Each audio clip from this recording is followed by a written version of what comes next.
자, 이번 지방선거와 함께 치러지는 보궐선거. 자, 여기에도 정말 많은 관심이 쏠리고 있죠. 대선 주자들이 등판했기 때문입니다. 특히 인천 계양을과 성남 분당갑. 자, 이곳 상황은 지금 어떻게 되고 있는지 어제 나온 마지막 여론조사 결과를 살펴보겠습니다. KBS가 조사한 내용인데요. 먼저 인천 계양을입니다. 이재명 후보가 42.5%, 윤영선 후보가 42.7%. 자, 이건 거의 같은 수치라고 볼 수 있는 그런 박빙의 수치입니다. 다음 성남 가보겠습니다. 성남 분당갑입니다. 한국리서치가 조사한 내용인데요. 여기서는 김병관 후보가 28.2%, 안철수 후보가 보시는 것처럼 56.1%로 나타났습니다. 자, 민주당 입장에서 보면 뭐 다른 지역구도 마찬가지긴 하지만 정말 지면 안 되는 선거 가운데 하나가 바로 이재명 후보가 출마한 계양을일 겁니다. 그런데 예상과는 다르게, 그러니까 처음에 예상을 했던 것과는 다르게 차이가 안 벌어지고 접전으로 지금 마지막까지 가고 있습니다. 그러니까 여론조사 결과는 그렇죠. 네. 그러니까 뭐 여론조사 결과를 뭐 저는 개인적으로 부인할 생각은 없고요. 네. 윤석 대변인 말씀한 여론조사 결과라고 하는 게 이제 편차가 심해지고 특히 지방선거는 더더욱 그렇기 때문에 이제 최종 결과는 투표 결과가 나와야 된다고 생각해요. 이재명 후보도 지금 살얼음판을 건너는 맞아요. 심정이다 이렇게 얘기를 당연히, 했다면서요. 당연히 그렇게 얘기하죠. 네. 그리고 지금의 저 상황이 어쨌든 그런 마음으로 뛰어야 돼요, 선거를. 네. 그렇지 않으면 집니다. 예를 들면 아무리 뭐 인지도가 높아도 정말 절실하게 뛰지 않으면 선거는 질 수 있어요. 그런 생각을 절대로 버리면 안 된다고. 이재명 후보 말처럼 살얼음판을 걷는 듯한 선거운동 해야 돼요. 네. 지역지역 뛰어다니면서 그리고 이제 개항을 집중적으로 해야 한다고 저는 봐요. 왜냐하면 지금 전국 선거를 또 돕고 있는 상황이 되다 보니까 지역에서 너무 좀 그 사람들과 접촉면이 적으면 안 되거든요. 네. 골목골목 다니면서 사람들을 만나고 네. 그분들에게 호소하고 이런 방법밖에 없어요. 그리고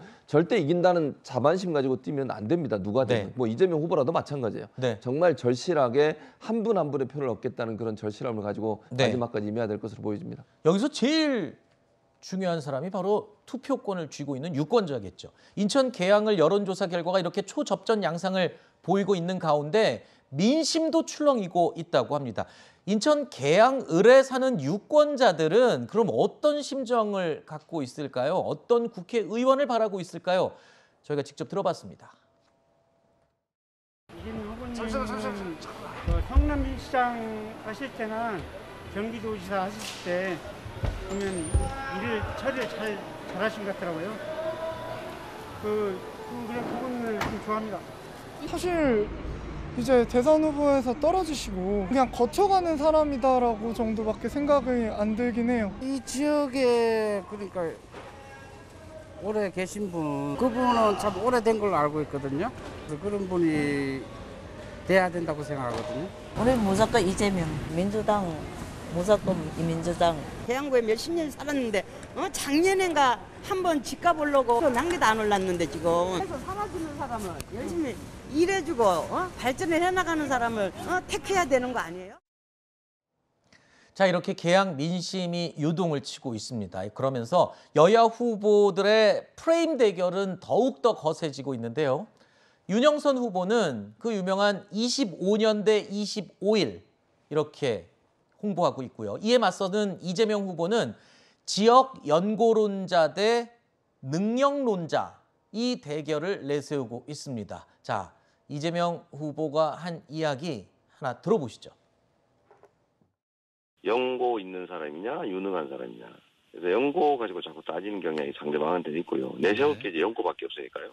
그래서 우리는 인천이 원래 외지인들이 모여 사는 곳이라 뭐 원주민도 있겠지만 해불 양수 이게 인천에서 주로 쓰는 아주 유명한 말입니다. 바다는 강물을 가리지 않는다. 유능한 그리고 영향력 큰 정치인이 지역 발전에도 도움이 된다. 이런 기대가 더 많으신 것 같아요.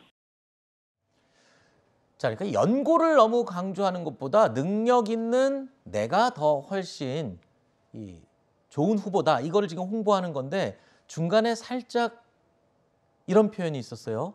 인천은 외지인들이 많이 모이는 곳이다.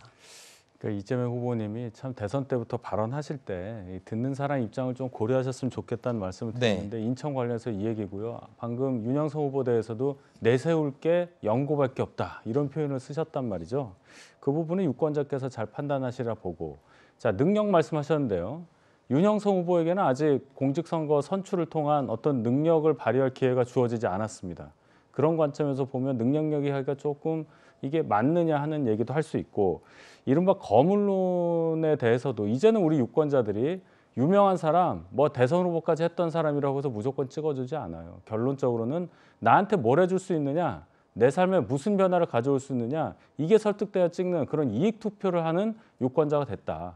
그런 차원에서 본다면 이번 인천 개항을 해서 민심이 출렁이는 것도 결국 뭐 어느 지역이나 마찬가지일 겁니다. 선거 전략이 나한테, 지역민에 얼마나 밀착해서 지역민 사정을 잘 아느냐로 귀결될 가능성이 크다. 저는 이렇게 봅니다.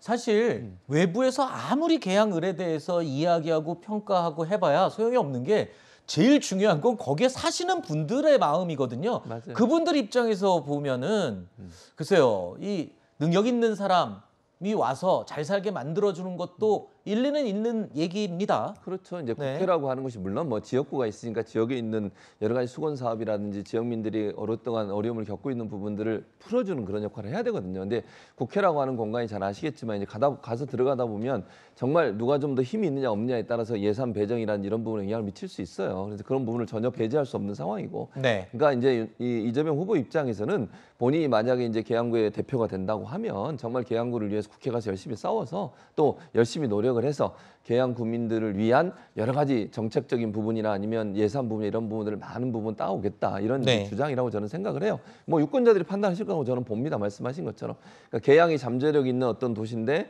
그 도시가 발전할 수 있는 여러 가지 제약된 요소 때문에 발전하지 못했는데 그 부분들을 좀 해결하겠다라고 하는 것이 이재명 후보의 주장이고 또 그런 네. 일을 하겠다고 지금 포부를 밝히고 있는 것입니다.